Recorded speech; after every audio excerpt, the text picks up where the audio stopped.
21절부터 시작된 세 번째 특징 가운데 성도들이, 성령 충만한 성도들이 그리스도를 경외함으로 서로 복종한다라고 하는 이 특징에 대한 구체적인 설명을 6장 9절까지 이어서 설명하고 있는데, 그 전체적인 내용들을 한번 말씀드리려고 합니다. 사도 바울은 이 서로 복종한다라고 하는 상호 복종 관계가 가정 안에서 어떻게 실천되어야 하는지에 대한 구체적인 가르침을 전합니다. 특별히 세 가지 관계를 중심으로 해서 가르치는데, 이 관계들은 성도들이 예수님과의 관계 안에서 서로에게 가져야 할 마땅한 의무인 것처럼 설명을 합니다. 세 가지의 특징, 또 세 개의 관계라고 하는 것은 당시에 사용하던 어떤 풀어가면서 사용하던 문학적 기법이기도 하지만, 어쨌든 이 세 가지의 특징 그리고 세 가지의 관계는 가장 중요한 것이 예수 그리스도를 중심으로, 예수 그리스도로 말미암아 시작되었다는 것이고, 또 예수 그리스도의 관계가, 우리와의 관계, 이 관계가 기본이 된다라는 점을 기억해야만 합니다. 또 한 가지는 이 지금 세 가지의 관계라고 하는 아내와 남편, 그리고 자녀와 부모, 종과 주인이라고 하는 이 관계가 이 관계 자체는 사실 새롭지 않습니다. 새롭다고 말할 수 있는 것은 이 관계가 우리가 새로운 피조물이 된 것처럼 이제 세상적인 기준에서의 관계가 아닌 하나님의 기준에서의 새로운 관계가 만들어진다는 점이에요. 그러니까 우리가 새 사람을 입었다라고 하는 것은 단순히 새 사람을 입었다로 끝나는 게 아니라 그 새 사람을 입은 삶이 드러나야 되는데, 그 드러나는 삶을 지금 설명하고자 하는 겁니다. 먼저는 가정 안에서의 세 가지의 관계입니다. 사도 바울은 당시 사회의 보편적인 가정 형태를 고려하여 세 가지 주요 관계를 다룹니다. 첫째는 아내와 남편입니다. 이 관계는 주로 세 관계 가운데 가장 깁니다. 12절이나 될 정도로 가장 길게 다루어지고, 이 부부관계가 다른 어떤 관계보다 더 중요하다라고 하는 것을 가르칩니다. 온전한 가정의 기초가 되고, 또한 이 관계는 이어지는 자녀와 부모, 종과 주인의 관계보다 훨씬 중요하고 쉽지 않은 과제임을 시사합니다.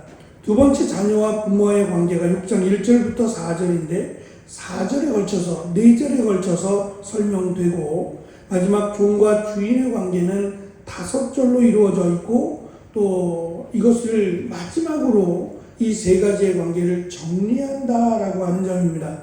두 번째, 이 가르침의 순서인데, 이 가르침의 순서가 약자들이 먼저 등장합니다. 사회적인 약자라고 말할 수 있는 아내, 자녀, 종들이 먼저 등장하고, 사회적으로 더 큰 힘을 가졌던 강자라고 말할 수 있는 남편, 부모, 주인들이 그 다음에 이어서 나온다는 점이에요. 이러한 전개 방식은 각 관계에 대한 책임과 의무를 명확하게 제시하면서도 사회적 지위에 관계없이 모든 사람이 그리스도 안에서 새로운 관계를 맺었다라는 점을 강조합니다. 마지막 세 번째는 그리스도 안에서 새롭게 맺은 관계라는 점이에요. 교회의 탄생이 그렇듯이 우리가 새 사람을 입었듯이, 마찬가지로 우리가 이 땅을 살아가면서 맺게 되는 여러 가지 관계들 역시도 새로운 관계가 맺어져야 한다. 그것이 성령 충만한 사람들이 해야 될 일이다라고 하는 점을 강조합니다.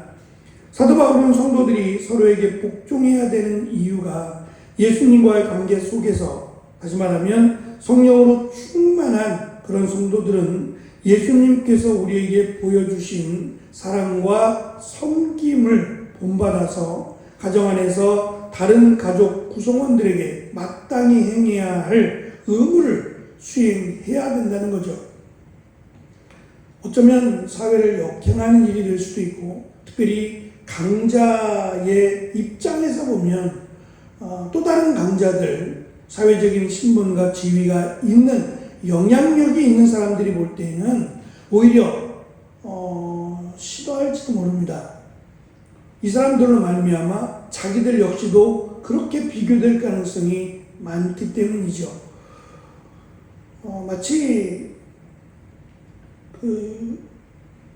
요즘 경기가 어려워서 공실이 많이 생기게 되는데, 우리 같으면 공실이 생기면 임대료를 좀 낮추거나 그러면 좀 낫지 않을까? 이런 생각을 갖는데, 주인의 입장에서는 단순히 가격을 낮추는 문제가 아니라 이 건물 자체의 가격을 떨어뜨린다고 생각을 하고, 또 옆에 있는 다른 가게가 그 가격을 낮추는 것을 옆에 있는 주인이 싫어해요. 기준이 될 거기 때문에. 이 옆에 보면 옆에 가게는 비슷한 평수고 비슷한데도 저 집은 가격이 이런데 왜 여기는 이렇습니까? 라고 말하게 되게 당장 비교가 되기 때문에 그런 부분을 고려하지 않을 수 없다. 그래서 그냥 차라리 공실로 놓는다. 뭐 이런 얘기들을 합니다. 마찬가지로 사회적인 강자들이 볼 때 교회를 다니는 것까지는 인정을 하겠는데, 교회를 다니면서 지금까지 자기들이 쌓아왔고 누려왔던 모든 것들이 비교 대상이 되고 저 사람은 저러는데 라고 하면 이것이 자기들에게는 고스란히 피해가 될 것으로 인해서 오히려 교회 다니는 사람들을 싫어하고 이상하게 생각하고 오히려 사회를 역행하는 사람들로 몰아갈 가능성이 많아요. 그러나 이 땅의 주인이 아무리 세상의 권세 잡은 자라 할지라도 하나님이신 것은 분명해요. 그렇다고 세상의 반대편에 서라는 말이 아닙니다. 세상 자체가 잘못되어 있어요. 하나님의 뜻과는 반대되는, 그리고 건강하지 않은 그런 사회의 법들이 은연중에 세상에 만연되어 있는데 그것을 그냥 내버려 두라는 말이 아닙니다. 오히려 사회가 정화가 되어야 되고 사회가 건강해지고 하는 것이 하나님이 더 기뻐하시는 일이기 때문에 이 일에 우선적으로 어쩌면 말씀드린 약자들로부터 먼저 그에게 가르침을 주고 그 다음 강자들, 세상의 강한 자들에게 가르침을 주는데, 약자들의 입장에서는 그들이 성령 충만하다라고 하는 입장에서 기준에서 약자들은 오히려 순종할 가능성이 높아요. 그렇지 않아도 힘든데 이것으로 인해서 더 약자들은 더 복종해야 하고 마치 하나님께 하듯이 복종해야 한다라고 하는 점에서 약자들은 더 낮아지고 더 힘들어질 수도 있어요. 그럼에도 불구하고 약자들은 순종할 가능성이 굉장히 높습니다. 문제는 강자들이에요.